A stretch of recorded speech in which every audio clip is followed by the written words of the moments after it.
ఉమ్మడి మెదక్ జిల్లాలో పలు చోట్ల భారీ వర్షం కురిసింది. పలు చోట్ల వాగులు వంకలు పొంగి పొర్లుతున్నాయి. మరింత సమాచారం మా ప్రతినిధి రామకృష్ణను అడిగి తెలుసుకుందాం. రామకృష్ణ, చెప్పండి, మెదక్ జిల్లాలో వర్షాలకు సంబంధించి తాజా సమాచారం ఏంటి? కావ్య, నిన్న రాత్రి సంగారెడ్డి మెదక్ జిల్లాలో భారీ నుంచి అతి భారీ వర్షాలు దంచుకుంటాయని చెప్పుకోవచ్చు. ఈ ప్రభావంతోనే లోతట్టు ప్రాంతాలైనటువంటి పొలాల్లో కావచ్చు, ఆ పరిసర ప్రాంతాల్లో వరద నీరు అయితే చేరుకున్నాయి.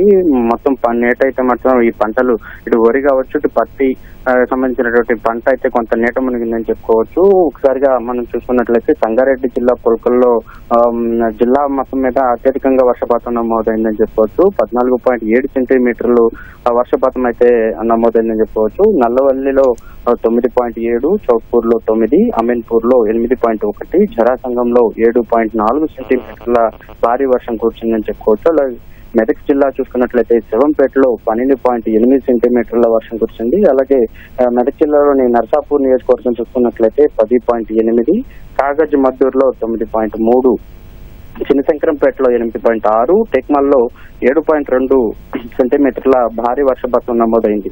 అయితే ఈ భారీ వర్షం నేపథ్యంలోనే ఇటు మెదక్ జిల్లాలో ఉన్నటువంటి ప్రముఖ ఆలయం ఏడుపాయల వనదుర్గాదేవి ఆలయాన్ని అయితే మూసివేశారు. గత 3 రోజుల నుంచి కూడా ఇక్కడ సింగూరు డ్యామ్ ఉంది. సింగూరు డ్యామ్ లో ఎగువ ప్రాంతం నుంచి నీరు వచ్చిన నేపథ్యంలోనే ఆ కిందికి గేట్లు ఎత్తి కిందికి నీటి విడుదల చేశారు. మొత్తం కూడా ఆ నీరు అంతా కూడా ఈ ఏడుపాయల వనమాత దుర్గాదేవి పక్కన ఉన్నటువంటి పాయ నుండి ఉధృతంగా ప్రవర్తిస్తున్న నేపథ్యంలోనే 3 రోజుల నుంచి కూడా ఈ భక్తులు రాకుండా అక్కడ నిర్బంధించారు. అయితే ఏదైతే గాలిగోపురం ఉందో అక్కడ తీసుకొచ్చి ఆ ఉత్సవ విగ్రహానికి అయితే పూజలు చేస్తున్న పరిస్థితి అయితే కనపడతా ఉంది. అక్కడ పరిసర ప్రాంతం మొత్తం కూడా ఎవరిని వెళ్ళనివ్వకుండా జాగ్రత్తలు తీసుకున్నారు. 3 రోజుల నుంచి కూడా ఈ రాజగోపురం ఉత్సవ విగ్రహాన్ని అయితే మాత్రం భక్తుల సందర్శనార్థం అక్కడ కల్పించి పూజా కార్యక్రమాలు చేస్తున్నారు. అయితే గర్భగుడి మొత్తం కూడా నీటితో నిండిపోవటం, అదే ఉధృతంగా ప్రవహిస్తున్న నేపథ్యంలోనే ఆ పరిసర ప్రాంతాల్లో ఎవరిని వెళ్ళనివ్వకుండా ఈ ఆలయ ఈవో చంద్రశేఖర్ కఠినమైన చర్యలు చేపట్టారు. మొత్తంగా ఈ సంగారెడ్డి జిల్లాలో హైదరాబాద్ కి ప్రధానంగా నీటి వసతి కల్పించడానికి సింగూరు డ్యామ్ ఉంది. అయితే సింగూరు డ్యామ్ లో ఇప్పటికే భారీగా ఎగువ ప్రాంతాల నుంచి వస్తున్న నీరైతే మాత్రం వచ్చి చేరుతుంది. ఇన్ఫ్లో మొత్తంగా చూసుకున్నట్లయితే 20,136 క్యూసెక్లు అయితే మాత్రం ఇన్ఫ్లో వస్తా ఉంది. దానిని గేట్లు 6, 7, 8, 10 గేట్లు ఎత్తి కిందికి నీటిని అయితే దిగులు చేస్తున్నారని అవుట్ఫ్లోగా చూస్తున్నాం. ఒకసారి అవుట్ఫ్లో చూసుకున్నట్లయితే 22,138 క్యూసెక్లను అయితే కిందికి నీటిని విడుదల చేస్తున్నారు. ఇప్పటికే సంబంధిత అధికారులు మాత్రం ఈ సింగూరు డ్యామ్ పరివాహక ప్రాంతంలో ఎవరిని కూడా ఆ పరిసర ప్రాంతంలోకి వెళ్లొద్దని హెచ్చరికలు జారీ చేశారు. అలాగే గొర్రెల కాపరులు కావచ్చు, మత్స్యకారులు కావచ్చు, చేపల వేటకు వెళ్లొద్దని కూడా హెచ్చరికలు జారీ చేశారు.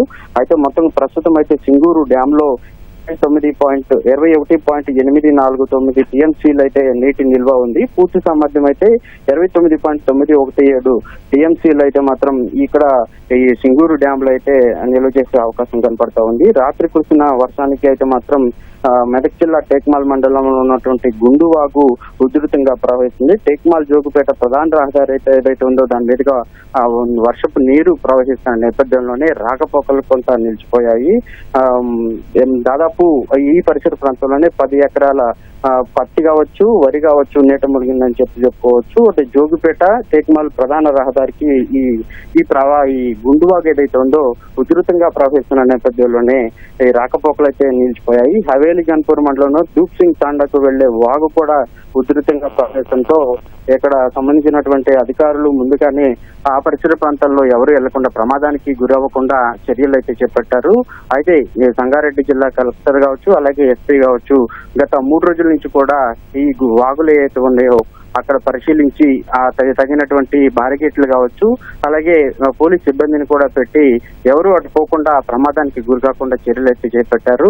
అయితే ఇక్కడ జహీరాబాద్ లో చూసుకున్నట్లయితే నారింజ ప్రాజెక్టు ఉంది. నారింజ ప్రాజెక్టు 1 టీఎంసీ కలిగి నీటి సామర్థ్యం కలిగి ఉంది. అది కూడా కొంచెం నీరు ఎక్కువగా రావడంతో, వర్షాల నేపథ్యంలో నీరు రావడంతో గేట్లు ఎత్తి కిందికి నీటిని కూడా దిగువకు విడుదల చేసిన పరిస్థితి అయితే ఉంది. మొత్తంగా చూసుకున్నట్లయితే ఈ సంగారెడ్డిలో పురుకల్ మండలంలో అత్యధికంగా 136.8 మిల్లీమీటర్ల వర్షపాతం అయితే నమోదైందని చెప్పుకోవచ్చు.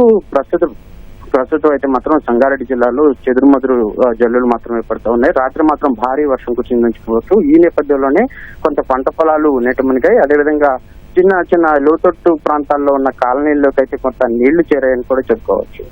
కావ్య, ధన్యవాదాలు రామకృష్ణ.